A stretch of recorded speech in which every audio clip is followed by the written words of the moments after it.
Arofa Begum. Her name is Arofa Begum. My name is Arfa Begum. And her age, please. আপনার বয়স কত? 25 years old. 25, okay. Tell her, once again, what was her story in Burma? What did she witness? কি হয়েছে ওখানে যে আপনি ছিলেন যখন তখন আপনার উপরে কি Zara diye, başka bir Zara diye. Yüzünü zaten. Ana şunu gözü bile. Ana gözü bile şunu. Hoşara.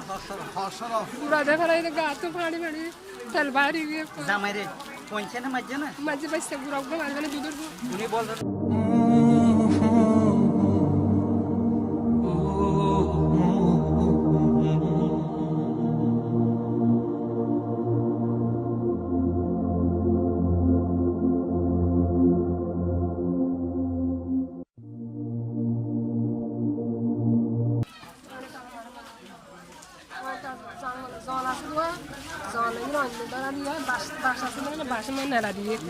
Terda zaman Tanzania ta koyenge malam maji ar sivde jara ar bushak kamari kala dia duri shoy kayga ar gargaliga bachole malam maji murtani beshi dushanay করে রে কি বলতেছে যে শুকনা জঙ্গল দিয়ে এবং বাচ্চাদেরকে দেখে আগুন জ্বালাই দিয়েছে ও যখন গিয়েছে ওকে দৌড়াইছে ও তখন চলে আসে basically when he crossing the area where the Myanmar army tortured, particularly firing the different houses and also throwing the children in the fire for burning. Yeah, her children also burned by the Myanmar army, and that time the Myanmar army slapped her and then tortured again physically. That's why he was just left the place.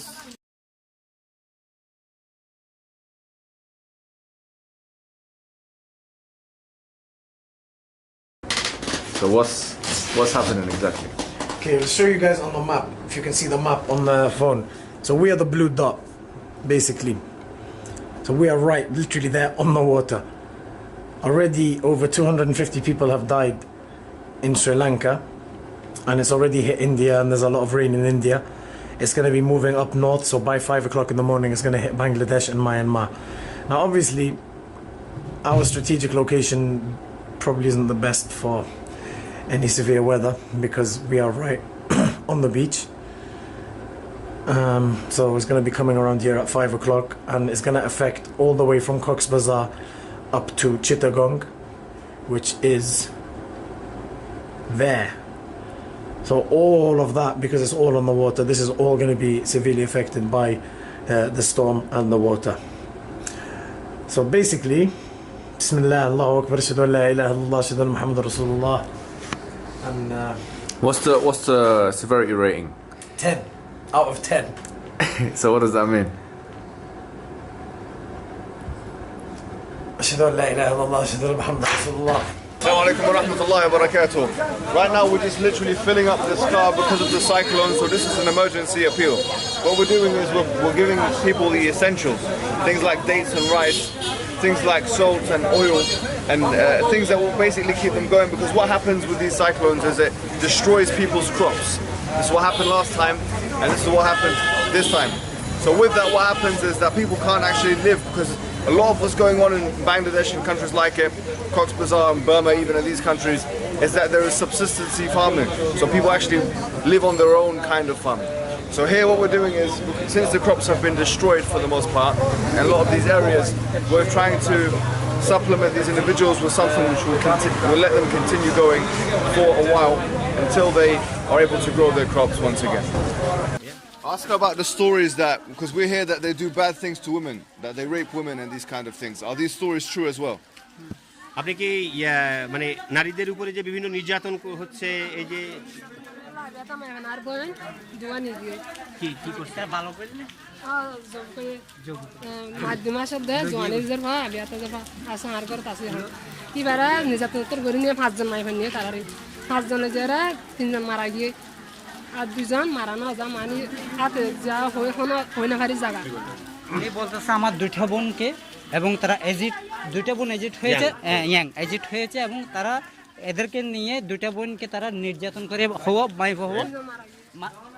মুটু 5 জন মানে বাচ্চা হজন দুইজন বাইচে গিয়েছে, আর তিনজনকে কি নির্যাতন করিয়ে এবং তারা যৌন আচার করিয়ে তাদেরকে মেরে ফেলা হয়েছে।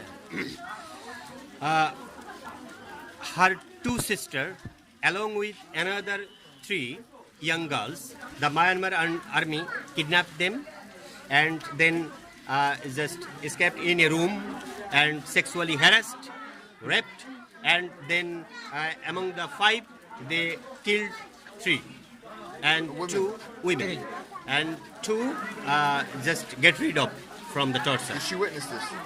She witnessed. Okay, and how did they kill the women? What's the কিভাবে weapon? মারছিল ওই তিনজনকে যে মারলো? সবাই না দেখি নিবলে জাগর মানে তারা লগিয়ে গই লাগিয়ে মারা দেখি মানে মিটো তোমার কাছে মারা ফাঁসা দিয়ে না। আন্দারা দিয়ে মারা মারা আচ্ছা, তারা মানে তারা খারাপই গরিবের পরে এবং তারা অন্য জায়গায় বাসটি না তখন তোমারা দেখতো না, স্পর্শ দেখতো না।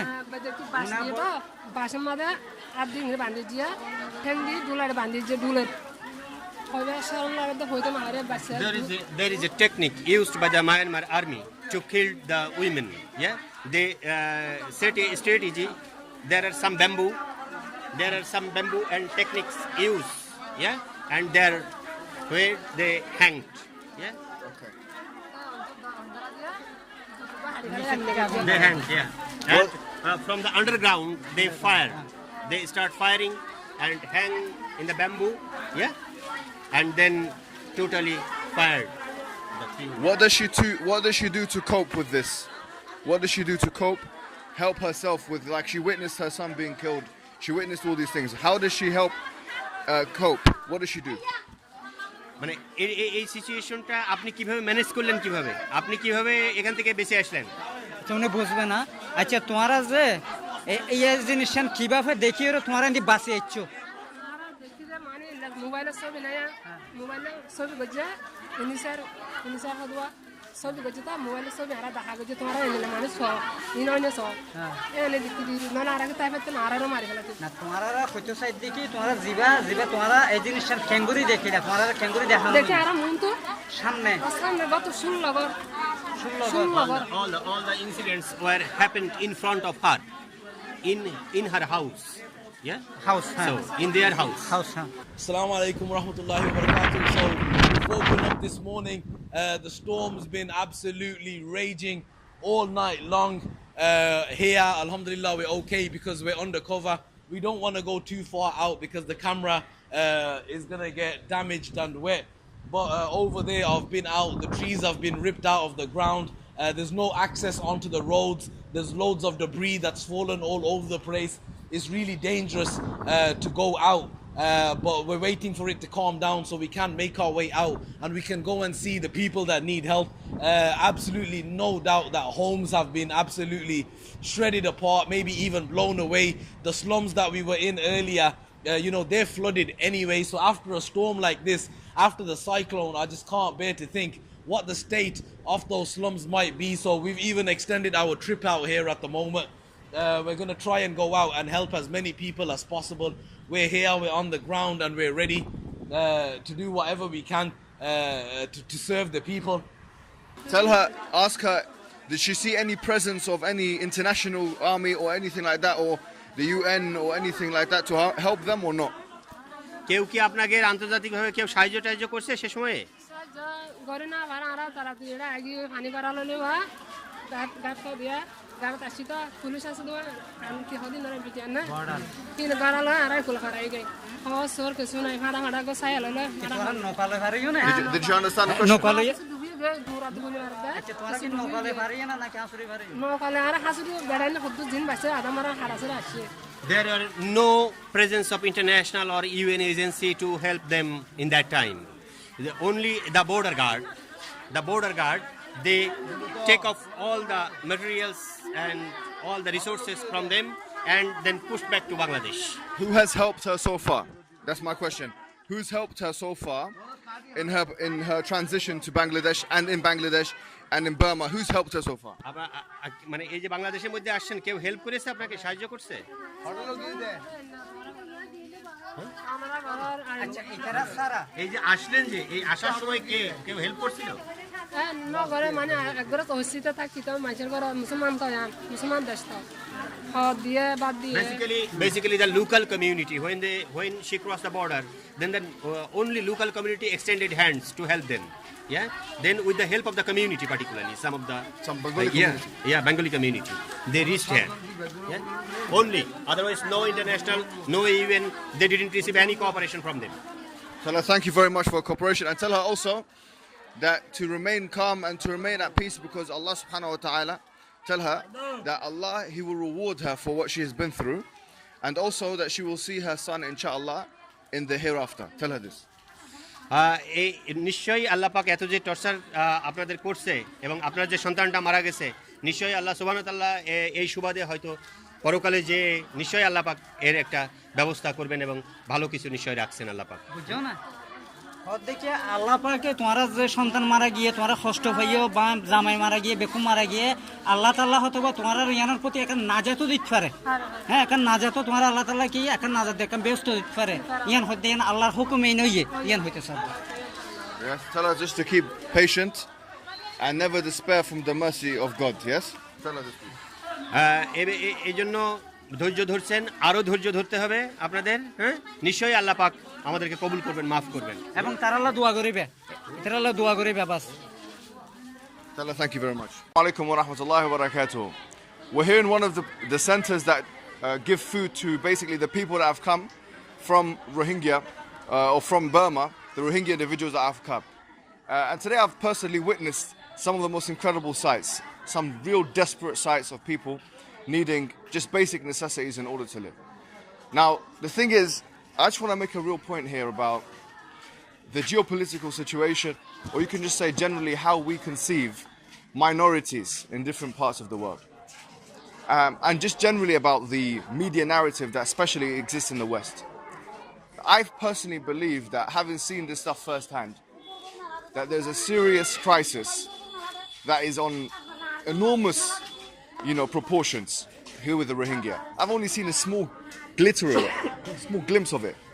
But I've been able to see and witness firsthand the desperation. Now the question really is, why is everyone silent about these things?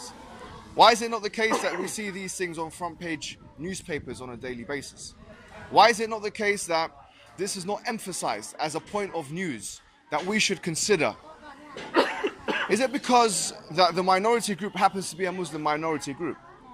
Is it because the Western elites, this has basically it doesn't serve any economic functionality for the Western elites?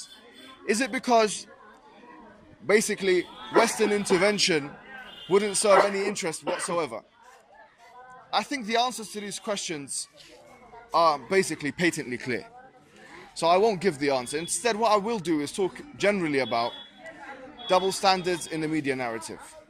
It seems to me that really, if you think about how things are conceptualized on a worldwide level, it has to be the case that you have what you call didactic representation, or this is what Edward Said called it in one of his books, which is where you have really a good guy and a bad guy.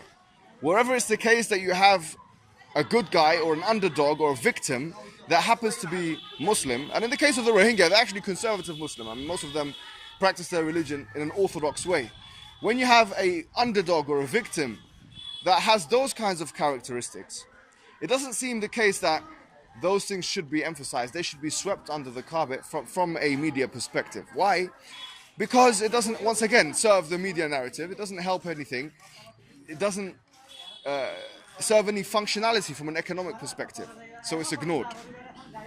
As open people, I'm not just speaking about Muslims here. Muslims and non-Muslims alike. As open people of understanding and people that want fairness and justice and these kinds of principles to be actually actualized on a worldwide level, we really should be thinking about what it is, who are the most exploited, why are they the most exploited, and how can we help that? How can we change that? Now, one of the main tools is raising awareness. Anyone watching this video, I want to really share this message, because we need to raise awareness collectively about the situation here with the Rohingya in Burma generally. Okay? And just because it happens to be, let's say, a Buddhist majority and a Muslim minority, it doesn't mean that we should just sweep it under the carpet. There is extermination going on. There is genocide going on. there is mass immigration going on. This part of the world is underreported. This part of the world is underreported.